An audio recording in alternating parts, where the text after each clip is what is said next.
What's going on YouTube? So I'm back with another video. This is going to be talking about EDC, or everyday carry.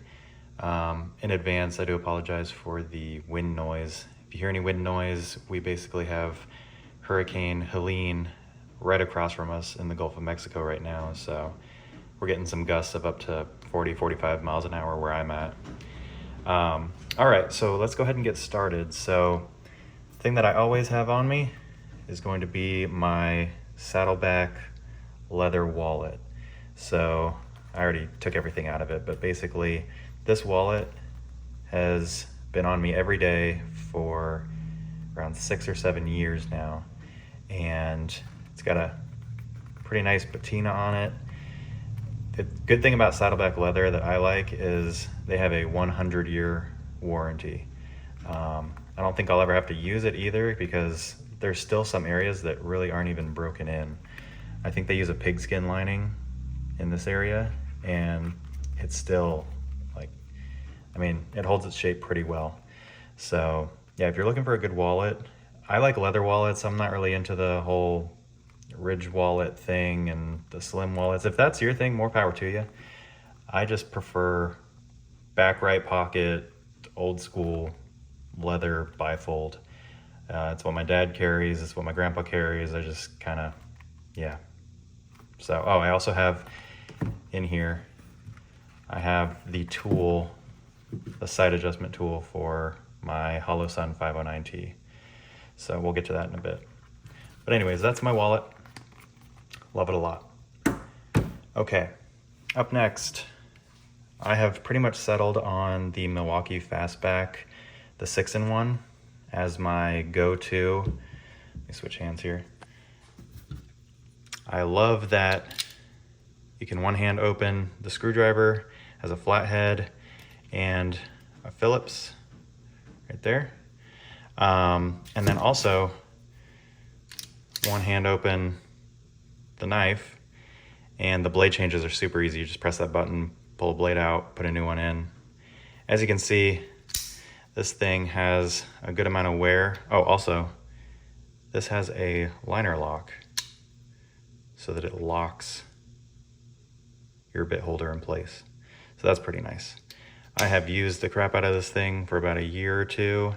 I work around salt water, so I didn't want to ruin my nice knives. I have some Spydercos and some other ones that I don't want to ruin. So yeah, this has been really awesome. You can see the wear on the pocket clip there and the wear on the bit holder. The other cool thing that not many people know, or I haven't really seen it talked about a lot, is that there's extra blade storage right there. So you can see, you can keep an extra blade in there. I should probably change that one out. As you can see, salt water has rusted it, but yeah, great tool. They're pretty cheap too, like 15-20 bucks. That's pretty hard to beat. So this thing's been great. It also has a bottle opener on the top here. And yeah, just a good overall solid tool. It's a little heavy, but that's all right. Okay, up next, this is going to be my Zebralight SC64W.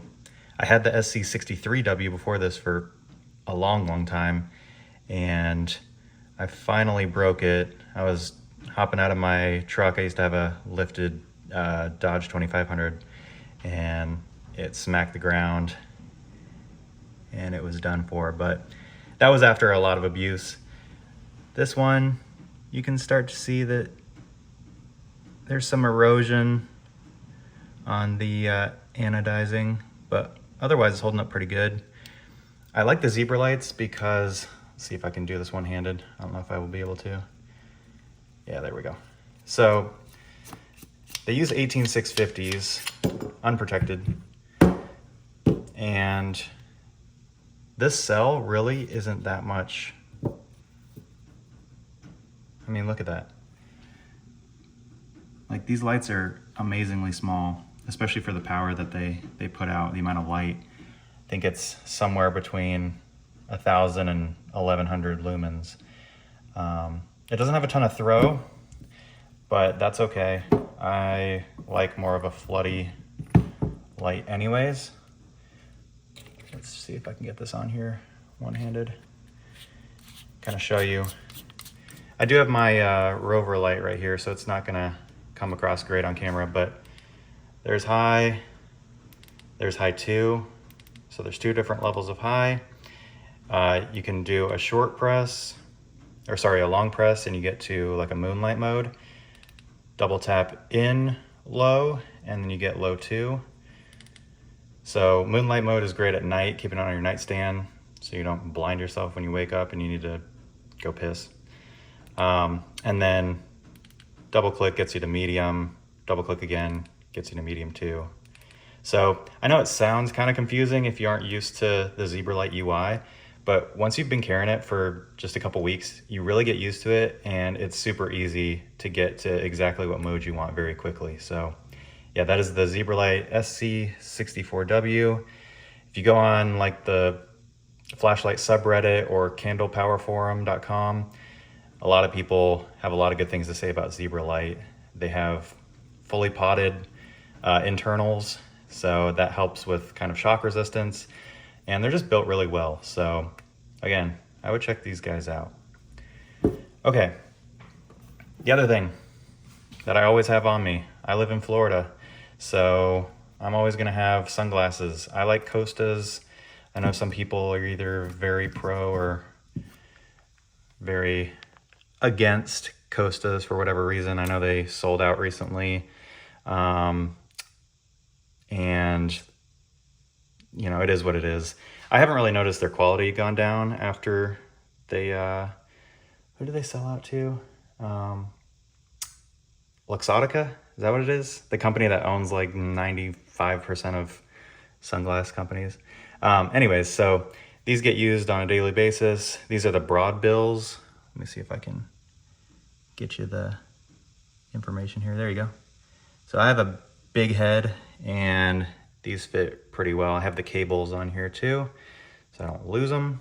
And yeah, these are the, I think these are the O-Search, like limited edition ones or something. They came with like a cleaning cloth with sharks on it, which I thought was pretty cool because I work with a lot of marine life, and just thought it was neat. So there you go. All right, and then finally, we're at the firearms portion. So I don't carry at work, but pretty much everywhere else that I can, I do carry. And the way I carry is I have the inner belt from my AWS SMU belt. So this is their rigid inner belt, and it works pretty well as just an everyday carry belt. It is a little stiff for my liking. I liked my core belt that I had, my core essentials belt. It was the leather gun belt, a little bit more flexible. This just holds weight better in my opinion because of that rigidity. So that's my belt. The actual holster and gun here. So again, one-handed. Let's see if I can do this. There we go. Gun is unloaded. This is my Tenacor Malice Soul. I like this holster a lot, actually. I just decided on 1 clip instead of 2 belt clips. That way I can kind of twist it a little bit more and kind of rotate it in towards my body. So it has a built-in wedge. I think that helps a little bit as well. And then it also has adjustable, like an adjustable claw or whatever you would call that pushes against your belt to help pull it in. So I really like this holster. And I really like this Glock. So this is a Vickers, a Gen 3 gray RTF2 frame from a Vickers Glock. And then I just bought the frame separately a long time ago. And then I slapped a stock Gen 3 complete slide barrel on here. Got it cut and Cerakoted, so it's RMR cut, which means that I do have to use a plate for this 509T, which I'm not a huge fan of. I'm not a huge fan of the plate. I am a huge fan of the 509T, but I don't really like using plates all that much. It's just one more failure point in my opinion. So I might switch over to the Trijicon RCR, but for right now, the 509T has been great. I also have the Surefire X300U, and it's been a great light as well. Just like my Zebralight, I've had no issues with it. The thing about the Surefires is they come in two different models, and I see a lot of confusion on that. So the B model has the thumb screw, the A model has the quick release, and everybody has their own opinions on it. I like the B model with the thumb screw because I don't really take my lights off of my guns. So this is gonna stay on here, and I have it witness marked too, to see if it moves. But there's no wiggle, no wobble, nothing on these. Whereas with the A's, if you have the wrong configuration, which I've seen a lot of people have, then yeah, there's gonna be a little bit of slop. If you put the right configuration on here with the A model, then it's a non-issue. I've also seen people shim the A model with like pieces of electrical tape or what have you on the front of the trigger guard. So that's another option as well. But I just wanted to avoid all that, and I got the B model. These sights barely co-witness, and I don't know if you can actually, if you'll be able to see, but they're like a they're like a lower 1/50th. So I probably need to go ahead and swap these out for the next tallest size. These are the Ameriglow, I don't even remember the number. I think it's like the 429s or something. But because of this plate, the 509 sits up even higher. And so you really need some tall ass sights to clear. But yeah, this has been working out really well. If I'm feeling really lazy and like a huge piece of shit, then I do have my Ruger LCP that I'll just throw in like, I'll just throw it in my shorts pocket, but I try not to. I try to have at least a Glock 19 on me whenever I'm gonna be carrying. So yeah, that's my EDC. That's what I carry pretty much every single day. And let me know what you guys think, and I will see you guys in the next one.